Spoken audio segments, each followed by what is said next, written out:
आशीष, कल बाजार बंद होने के बाद जो बड़ी ब्रेकिंग न्यूज़ आई उससे शुरुआत करते हैं आज शो की। टेलीकॉम टेलीकॉम में कल फाइनली वो न्यूज़ आई।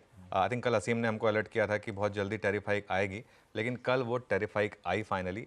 और जियो ने 15 से 25% के करीब टैरिफ बढ़ाए। और अब ये भी आ रहा है कि बाकी की कंपनियां भी टैरिफ बढ़ाएंगी। एक बार ज़रा टेलीकॉम स्टॉक्स दिखाइए ज़रा मुझे, पिछले 3-4 दिन के। और कल टुवर्ड्स द एंड जिस तरीके से इंडस टावर भाग रहा था और जिस तरीके से वोडाफोन आइडिया भाग रहा था, मार्केट को कुछ हिंट था कि ये टैरिफ हाइक आना है। लेकिन एक चीज़ समझ लीजिए, ये एक ऐसी चीज़ नहीं है जो बस आई और आज की आज ख़त्म हो गई। ये वो वाली न्यूज़ नहीं है, ये एक मैक्रो न्यूज़ है। क्योंकि अब एक चीज़ क्लियर होगी है कि टैरिफ हाइक यहाँ से नॉर्मल होंगी। एक 25%, 20 से 25% कर दी कंपनियों ने हाइक। अब यहाँ से और आगे शायद हर महीने 10% की टैरिफ हाइक, हर साल 10% टैरिफ हाइक हो। पिछले 3 महीने से टेलीकॉम पर एक व्यू रहा है हमारा कि पॉजिटिव व्यू रहा है। आई थिंक कल भी हमने इंडस टावर डिस्कस किया था आशीष, बिग स्टॉक्स में। वो जो सिटी की रिपोर्ट आई थी उसके बाद कुछ हद तक मार्केट को पता था कि ये सब होने वाला है। अब करना क्या है, मैं तीनों स्टॉक्स पर एक व्यू दे देता हूँ। मैं रिलायंस पर व्यू नहीं दूंगा क्योंकि रिलायंस हमारी खुद की कंपनी है। इसके लिए वोडाफोन आइडिया, इसमें अगर आप एक पोजिशनल मतलब या स्विंग ट्रेडर रहे हैं, वोडाफोन आइडिया में आज प्रॉफिट बुकिंग का अच्छा दिन है। और उसका कारण बताता हूँ मैं क्यों। एक व्यू हमने लिया था एफपीओ में इन्वेस्ट करें, 11 रुपये पर एफपीओ आया था। आपको फुल एलोकेशन मिला होगा क्योंकि रिटेल वन टाइम ही हुआ था, तो इसके लिए फुल एलोकेशन मिला होगा आपको।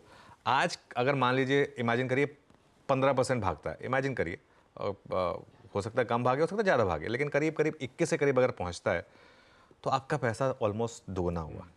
यहाँ पर एक रिस्क आएगा। गवर्नमेंट के पास इक्विटी एलोकेशन हुआ था 10 रुपये पे। ये अब एक गवर्नमेंट की भी एक बहुत बड़ी केस स्टडी होगी कि कैसे एक डूबी हुई इन्वेस्टमेंट को प्रॉफिट में कन्वर्ट कर लिया। ठीक है, ये बहुत बड़ी एक केस स्टडी बनने वाली है। ठीक है, और सारे के सारे वेंडर्स ने भी यही काम किया।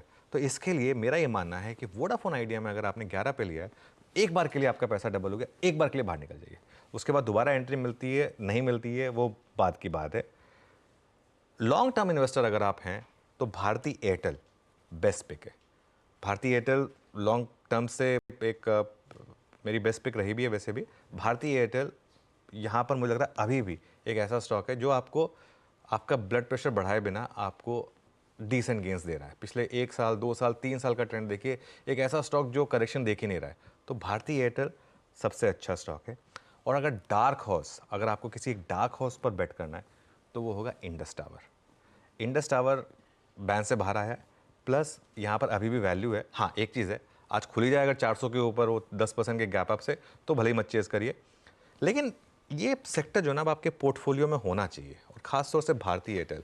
और एक चीज़ मैं बार बार कहता हूँ, भारती एयरटेल का शेयर होल्डिंग पैटर्न उठा के देखिए आप, अभी भी आपको समझ में आ जाएगा कि रिटेल अभी भी बहुत अंडरवेट है यहाँ पर। और मुझे लग रहा है यहाँ पर अभी भी बहुत स्कोप बाकी है। भारती एयरटेल इस साल के अंत तक मुझे लग रहा है 2000 के ऊपर वाला स्टॉक होगा। इस तरीके के मूव्स यहाँ पर मुझे भारती में दिखते हैं। वोडाफोन आइडिया थोड़ा सा हाई रिस्क हो जाएगा क्योंकि ये थोड़ी सप्लाई आ सकती है हायर लेवल पर, या फिर एक इंडस टावर पर फोकस करते हैं। लेकिन ये न्यूज़ बहुत पॉजिटिव है, इस सेक्टर के लिए न्यूज़ बहुत पॉजिटिव है। अलॉन्ग विद द फैक्ट कि स्पेक्ट्रम में कंपनियों ने बहुत ज़्यादा अग्रेसिव बिडिंग नहीं की। आई थिंक कंपनियां, सरकार, हर कोई लेसन लर्न कर चुकी है पिछले 5-6 साल जो हुआ टेलीकॉम सेक्टर से। ये बात तो सबको समझ में आती है कि टेलीकॉम सेक्टर देश के लिए बहुत ज़रूरत, इसकी बहुत ज़रूरत है। और 3 फुल फ्लेज प्लेयर्स का होना, सर्वाइव करना बहुत ज़रूरी है। उस हिसाब से जो कल न्यूज़ आई, ये मैसिवली पॉजिटिव न्यूज़ है सेक्टर के लिए। बहुत बढ़िया। 2.5 साल बाद फाइनली टेलीकॉम टैरिफ हाइक्स, और कितने दिनों से सुगबुगाहट थी, एक बार इलेक्शन हो जाए पूरा, उसके बाद टैरिफ हाइक्स ड्यू है। बाजार उसी पे बेट कर रहा था, और जो आप फैक्टर इन कर रहे हो वो डिलीवर कर रहा है इंडिया इंक, तो आपका कॉन्फिडेंस वैसे भी बढ़ता जा रहा है। खैर, रखिए पूरे स्पेस को रडार पे। ना सिर्फ जिसने हाइक करा